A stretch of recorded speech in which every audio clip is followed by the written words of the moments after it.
Hello दोस्तों, इस video में हम ऑक्सीन फाइटोहॉर्मोन के विषय में डिटेल में डिस्कस करेंगे। इसके अंदर सबसे पहले हम फाइटोहॉर्मोन के जनरल फीचर्स और टाइप्स को देखेंगे।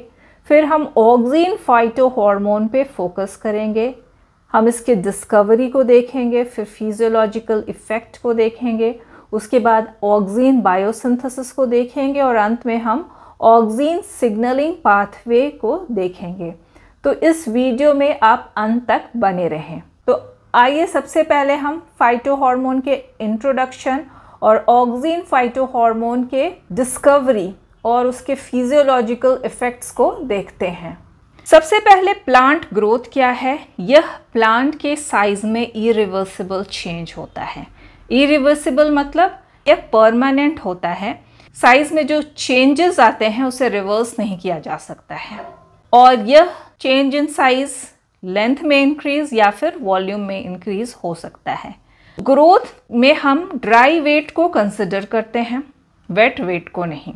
प्लांट ग्रोथ को कंट्रोल करने के लिए कुछ रेगुलेटर्स होते हैं जिन्हें हम फाइटोहॉर्मोन्स या प्लांट हॉर्मोन्स कहते हैं। अब प्रश्न उठता है कि प्लांट हॉर्मोन्स हैं क्या, या फिर प्लांट हार्मोन का डेफिनेशन क्या है। ये नेचुरली प्रोड्यूस्ड ऑर्गेनिक सब्सटेंस होते हैं। ये हायर प्लांट्स में प्रोड्यूस होते हैं और ये प्लांट के ग्रोथ और दूसरे फिजियोलॉजिकल फंक्शंस को कंट्रोल करते हैं, जिसे कंट्रोल करने के लिए इनके स्मॉल अमाउंट या माइन्यूट अमाउंट की आवश्यकता होती है। आइए हम प्लांट हार्मोन के फीचर्स को एक एक करके देखते हैं। ये स्मॉल ऑर्गेनिक कंपाउंड होते हैं। ये स्पेसिफिक प्लांट सेल्स या टिश्यूज के द्वारा सिंथेसाइज्ड होते हैं। ये लो कंसंट्रेशन में एक्टिव होते हैं। यह ग्रोथ या डेवलपमेंटल रिस्पॉन्सेस को प्रमोट या इनहिबिट करते हैं और इनका साइट ऑफ फंक्शन इनके साइट ऑफ प्रोडक्शन से दूर होता है। 5 मेजर तरह के प्लांट हॉर्मोन्स हैं: ऑक्सीन्स, जिब्रेलिन्स, साइटोकाइनिन्स, एब्सिसिक एसिड और इथाइलिन। यहाँ हम ऑक्सीन के बारे में डिटेल में देखेंगे। ऑक्सीन्स, यह ग्रीक वर्ड ऑक्सेन से बना है जिसका अर्थ होता है टू इंक्रीज, यानी कि बढ़ना। यह सबसे पहला प्लांट हार्मोन है जिसे डिस्कवर किया गया था। इसे डिस्कवर किया गया 19th सेंचुरी के लास्ट क्वार्टर में।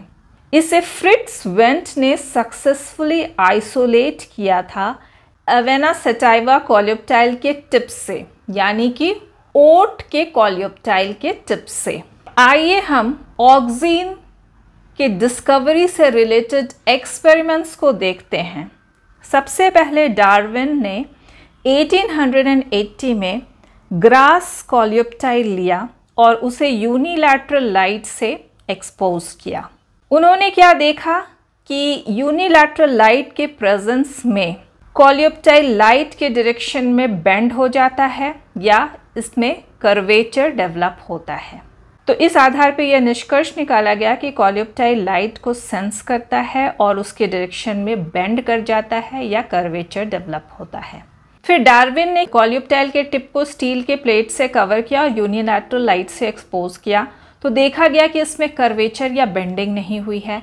इस आधार पे यह निष्कर्ष निकाला गया कि यूनिलैटरल लाइट के प्रेजेंस में कॉलियोप्टाइल के टिप में कुछ स्टिमुलस डेवलप होता है जो कि फिर डिफ्यूज करता है और इनके कर्वेचर या बेंडिंग को कॉज करता है लाइट के डायरेक्शन में। तो अब यह प्रश्न उठता है कि इसके टिप में कौन सा स्टिमुलस डेवलप होता है। इसके लिए बॉयसन जेनसन ने 1910 में एक एक्सपेरिमेंट किया। उन्होंने कॉलियोप्टाइल के टिप को कट करके बीच में जेलेटिन प्लेट रख के उसे रिप्लेस किया और फिर यूनिलैटरल लाइट से एक्सपोज किया। तो उन्होंने क्या देखा कि बेंडिंग या कर्वेचर कॉलियोप्टाइल में आकर हुआ है। इस आधार पे यह निष्कर्ष निकाला गया कि यूनिलैटरल लाइट के प्रेजेंस में कॉलियोप्टाइल के टिप में जो स्टिमुलस डेवलप हुआ वह मटेरियल सब्सटेंस है जो कि इस जेलेटिन प्लेट से डिफ्यूज करता है और लाइट के डायरेक्शन में कोलेप्टाइल के बेंडिंग या कर्वेचर के लिए रिस्पॉन्सिबल होता है। तो इस आधार पर यह निष्कर्ष निकाला गया कि यह स्टिमुलस एक्चुअली मटेरियल सब्सटेंस है। तो अब प्रश्न उठता है कि बेंडिंग या कर्वेचर कैसे होता है। इसके लिए पाल ने 1919 में एक एक्सपेरिमेंट किया।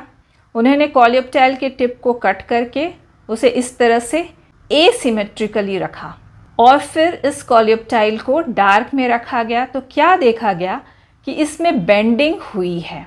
इस आधार पे यह निष्कर्ष निकाला गया कि यह मटेरियल सब्सटेंस जो इस टिप में डेवलप हुआ वो डिफ्यूज किया।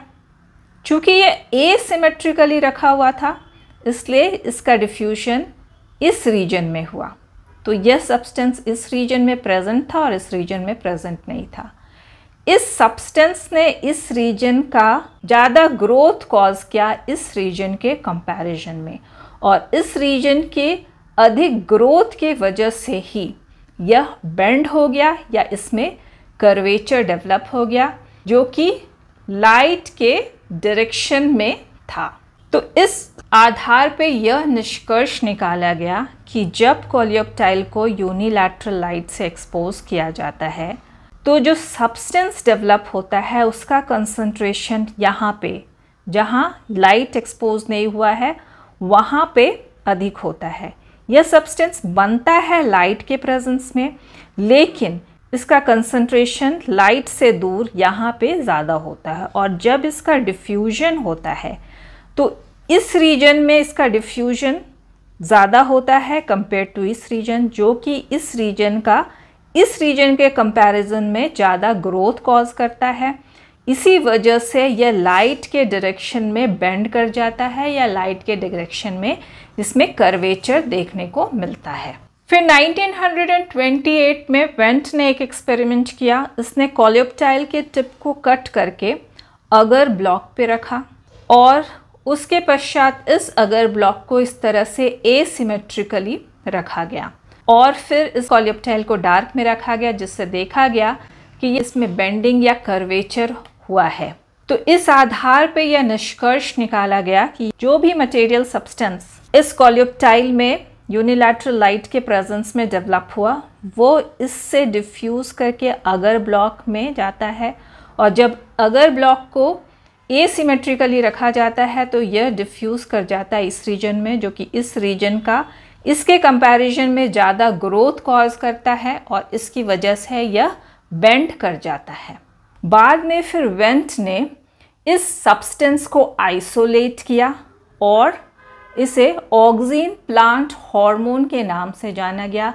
इस तरह से ऑक्सिन प्लांट हार्मोन की डिस्कवरी हुई और उसका आइसोलेशन हुआ। आइए हम नेचुरली अकरिंग ऑक्सिन्स को देखते हैं। इंडोल 3 एसिटिक एसिड, यह इसका केमिकल स्ट्रक्चर है। इंडोल 3 ब्यूटायरिक एसिड, यह इसका केमिकल स्ट्रक्चर है। फिनाइल एसिटिक एसिड भी नेचुरली अकरिंग ऑक्सिन है। 200 से ज़्यादा ऑक्सिन एनालॉग्स प्रेजेंट हैं।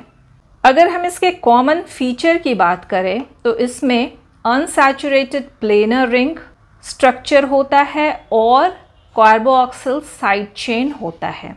तो यह है अनसैचुरेटेड प्लेनर रिंग स्ट्रक्चर और यह है कार्बोक्सिल साइड चेन। आइए अब हम ऑक्सिन के फिजियोलॉजिकल इफेक्ट्स को एक एक कर देखते हैं। पहला है cell elongation. Auxin shoot cells में सेल एलोंगेशन और एक्सपेंशन के लिए रिस्पॉन्सिबल होता है, या ऑक्सिन शूट सेल्स में एलोंगेशन और एक्सपेंशन कॉज करता है। दूसरा है सेल डिवीजन। कैम्बियम में यह सेल डिवीजन कॉज करता है और साथ ही टिश्यू कल्चर में साइटोकाइनिन्स के साथ सेल डिवीजन के लिए रिस्पॉन्सिबल होता है। सेल डिफरेंशिएशन, यह फ्लोएम और जाइलम का सेल डिफरेंशिएशन करता है।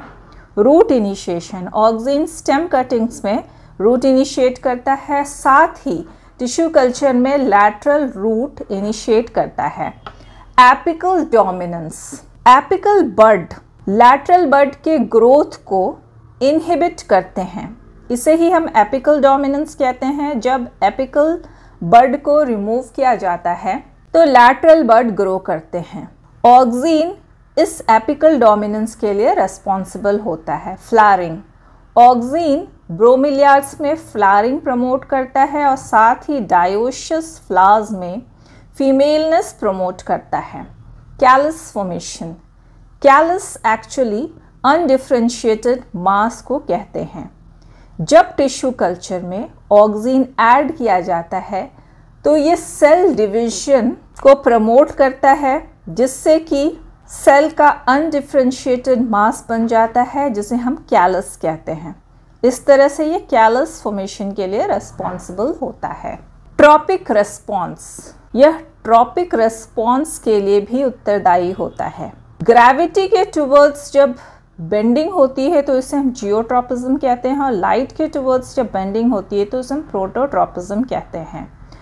फोटोट्रॉपिज्म के बारे में हमने ऑलरेडी डार्विन के एक्सपेरिमेंट में डिस्कस किया है कि जब ग्रास के कोलेप्टाइल को यूनिलैटरल लाइट प्रोवाइड किया जाता है तो ये लाइट के डायरेक्शन में बेंड कर जाता है। इसे ही हम फोटोट्रॉपिज्म कहते हैं।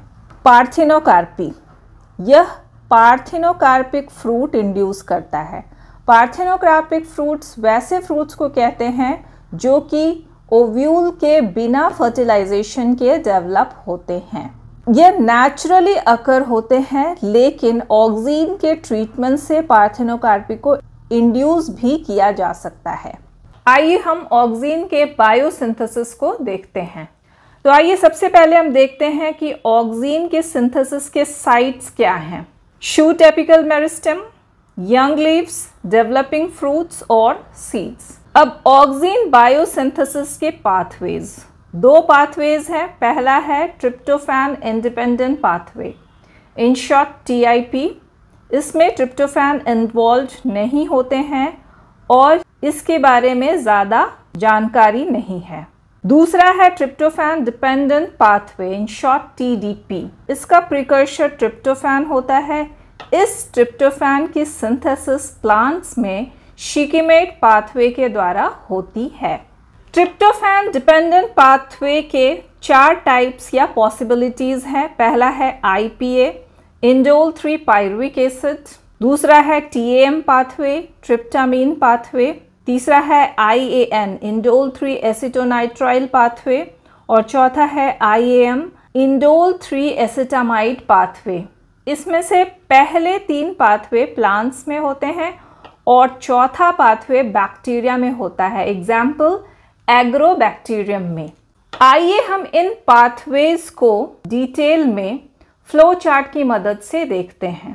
पहला है IPA पाथवे। इसका स्टार्टिंग मटेरियल है ट्रिप्टोफैन। इसका डीएमिनेशन होता है ट्रिप्टोफैन ट्रांस एमिनेज एंजाइम के प्रेजेंस में, और पहला इंटरमीडिएट जो बनता है वो है IPA। इसकी की वजह से इसे हम IPA पाथवे कहते हैं। इस IPA का फिर डीकार्बोक्सिलेशन होता है IPA डीकार्बोक्सिलेज के द्वारा, और यह कन्वर्ट होता है इंडोल 3 एसिटल्डिहाइड में। फिर इस इंडोल 3 एसिटल्डिहाइड का डीहाइड्रोजनेशन होता है इंडोल 3 एसिटल्डिहाइड डीहाइड्रोजनेज के प्रेजेंस में, और जो फाइनल प्रोडक्ट मिलता है वो है इंडोल 3 एसिटिक एसिड। यह नेचुरली अकरिंग ऑक्सीन है। फिर दूसरा है TAM पाथवे। इसमें भी स्टार्टिंग मटेरियल ट्रिप्टोफैन है जिसका डीकार्बोक्सिलेशन होता है ट्रिप्टामीन में। TAM यह फर्स्ट इंटरमीडिएट है, इसलिए इसे हम TAM पाथवे कहते हैं। उसके बाद इसका डीएमिनेशन होता है इंडोल 3 एसिटल्डिहाइड में। फिर इस इंडोल 3 एसिटल्डिहाइड का डीहाइड्रोजनेशन होता है इंडोल 3 एसिटल्डिहाइड डीहाइड्रोजनेज के प्रेजेंस में, और उसके बाद फाइनल प्रोडक्ट जो मिलता है वो है IAA indole 3 acetic acid.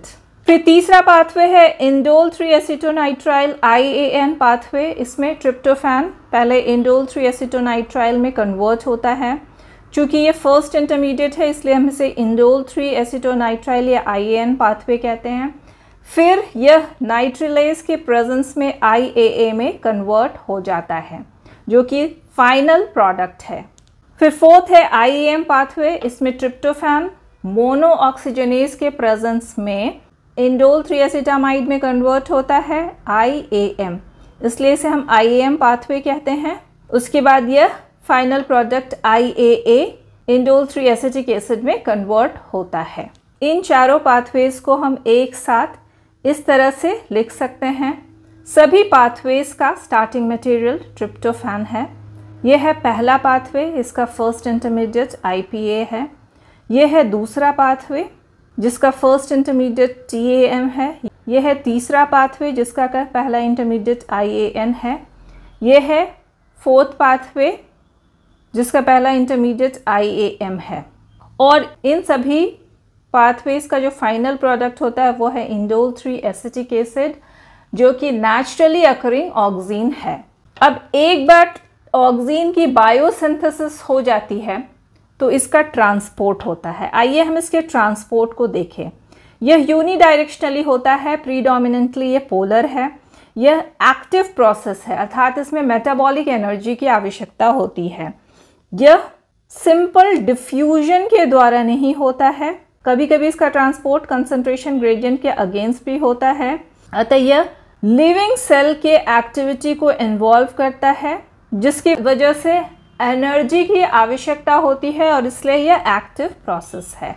Shoot में इसका ट्रांसपोर्ट बेसिपेटल है, अर्थात शूट टिप से रूट्स में, या फिर हम कह सकते हैं एपेक्स से बेस की ओर इसका ट्रांसपोर्ट होता है।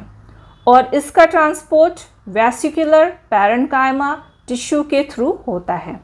अगर हम रूट्स की बात करें तो यह पोलर और एक्रोपिटल होता है, अर्थात इसका ट्रांसपोर्ट बेस से एपेक्स की ओर होता है। पोलर ट्रांसपोर्ट एनारोबिक कंडीशन में इनहिबिटेड होते हैं, साथ ही पोलर ट्रांसपोर्ट टेम्परेचर सेंसिटिव होते हैं। इसके मेटाबॉलिक इनहिबिटर्स हैं 2,3,5 triiodobenzoic acid, in short TBA, और दूसरा है naphthyl phthalamic acid, in short NPA। आइए हम ऑक्सीन सिग्नलिंग पाथवे को डिटेल में देखते हैं। ऑक्सीन एक क्रूशियल प्लांट हार्मोन है जो कि प्लांट ग्रोथ और डेवलपमेंट के कई एस्पेक्ट्स को कंट्रोल करता है। ऑक्सीन कई सारे फिजियोलॉजिकल इफेक्ट्स के लिए रिस्पॉन्सिबल होता है। यह ऑक्सीन का कई सारा फिजियोलॉजिकल इफेक्ट्स होता है, जिसे हमने ऑक्सीन प्लांट हार्मोन के इंट्रोडक्शन वीडियो में देखा। और यह फिजियोलॉजिकल इफेक्ट ट्रांसक्रिप्शन रेगुलेशन के द्वारा ही प्लांट में दिखता है या प्लांट में देखने को मिलता है। जब प्लांट सेल्स ऑक्सीन के कांटेक्ट में आते हैं तो वह जीन एक्सप्रेशन में चेंजेस के लिए रेस्पॉन्सिबल होता है। हर सिग्नलिंग पाथवे के कुछ की कंपोनेंट्स होते हैं। आइए हम ऑक्सीन सिग्नलिंग पाथवे के की कंपोनेंट्स को देखें। तो पहला है लिगैंड, जो कि सिग्नलिंग मॉलिक्यूल होता है, यहाँ पे यह ऑक्सीन है। दूसरा है रिसेप्टर, जो कि लिगैंड से बाइंड करता है।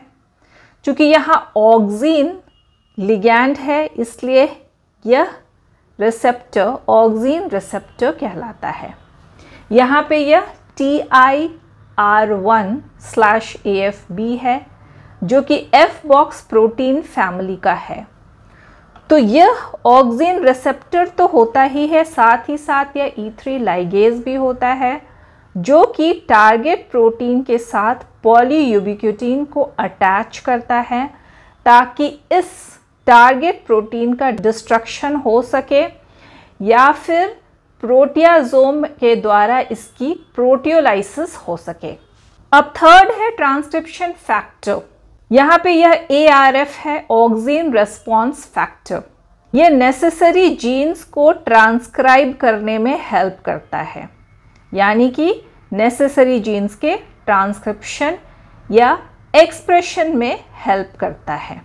फोर्थ है इनहिबिटर। यहाँ यह OX/IAA है। यह ARF के एबिलिटी यानी कि जीन के ट्रांसक्रिप्शन को एनहांस करने को सप्रेस करता है। आइए हम देखते हैं कि एंटायर सिग्नलिंग कैसे होता है। इसके लिए दो पॉसिबिलिटीज होते हैं। एक तो है जब ऑक्सीन एब्सेंट होता है और दूसरा जब ऑक्सीन प्रेजेंट होता है। आइए हम इन दो पॉसिबिलिटीज को एक एक करके देखते हैं। जब ऑक्सीन एब्सेंट होता है तो ऑक्सीन के एब्सेंस में OX/IAA जो कि इनहिबिटर है वह बाइंड करता है ARF से जो कि ट्रांसक्रिप्शन फैक्टर है और बाइंड करके उसके ट्रांसक्रिप्शन की एक्टिविटी को सप्रेस करता है, जिसके फलस्वरूप जीन का ट्रांसक्रिप्शन नहीं होता है, यानी कि जीन्स का एक्सप्रेशन नहीं होता है। तब हम कहते हैं कि ऑक्सीन की सिग्नलिंग ऑफ है। तो कहने का तात्पर्य है कि ऑक्सीन जब एब्सेंट होता है तो इस रिसेप्टर के साथ लिगैंड की बाइंडिंग नहीं होती है, जिसके फलस्वरूप OX/IAA जो कि इनहिबिटर है वो ARF के साथ बाइंड करता है और इसके ट्रांसक्रिप्शन की एक्टिविटी को सप्रेस करता है, यानी कि ये जीन के एक्सप्रेशन को सप्रेस करता है और हम कहते हैं कि सिग्नलिंग ऑफ है या जीन की सिग्नलिंग नहीं होती है। तो यह प्रोसेस कैसे पॉसिबल है, आइए इसे हम डिटेल में समझते हैं। तो यहाँ पे ऑक्सीन यानी कि लिगैंड एब्सेंट है, तो इस रिसेप्टर के साथ लिगैंड की बाइंडिंग नहीं होती है, जिसके फलस्वरूप OX/IAA जो इनहिबिटर है वो ARF ट्रांसक्रिप्शन फैक्टर के साथ बाइंड करता है और इस बाइंडिंग से यह इनहिबिटर ऑक्सीन रेगुलेटेड जीन्स या ऑक्सीन रिस्पॉन्स जीन्स के प्रोमोटर के कांटेक्ट में आता है, जिसके बाद यह कुछ अदर फैक्टर्स को, कुछ दूसरे फैक्टर्स को रिक्रूट करता है जो कि डीएनए के स्ट्रक्चर को मॉडिफाई करता है। अब डीएनए के स्ट्रक्चर के मॉडिफिकेशन के फलस्वरूप ऑक्सीन रिस्पॉन्स जीन्स का एक्सप्रेशन सप्रेस होता है और इस तरह से जीन्स एक्सप्रेस नहीं होते हैं और हम कहते हैं कि ऑक्सीन की सिग्नलिंग या सिग्नलिंग ऑफ है। अब है दूसरा पॉसिबिलिटी जब ऑक्सीन प्रेजेंट होता है। जब ऑक्सीन प्रेजेंट होता है तो ऑक्सीन रिसेप्टर और इनहिबिटर OX/IAA के बीच मॉलिक्यूलर ग्लू बनाता है।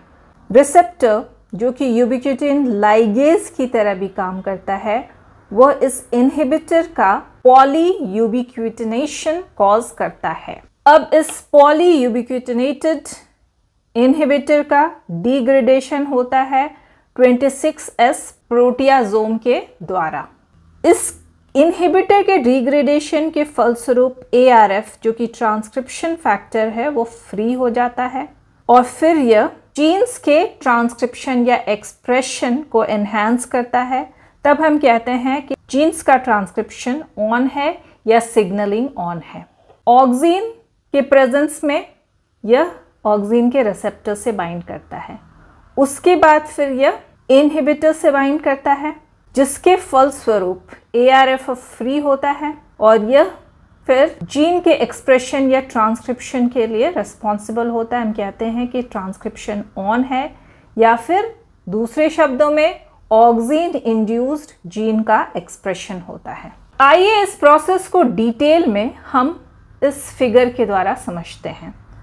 जब ऑक्सीन प्रेजेंट होता है तो यह जाकर रिसेप्टर से बाइंड करता है, फिर यह ऑक्सीन इनहिबिटर और रिसेप्टर के बीच मॉलिक्यूलर ग्लू की तरह काम करता है, अर्थात अब इस रिसेप्टर से इनहिबिटर भी आकर बाइंड करता है। यह रिसेप्टर यूबिक्विटिन लाइगेज या E3 लाइगेज की तरह भी कार्य करता है, जो कि इस इनहिबिटर का पॉलीयूबिक्विटिनेशन करता है। इसके पॉलीयूबिक्विटिनेशन के बाद यह प्रोटियाजोम एंजाइम के द्वारा डिग्रेडेड हो जाता है, अर्थात इसका डिस्ट्रक्शन हो जाता है।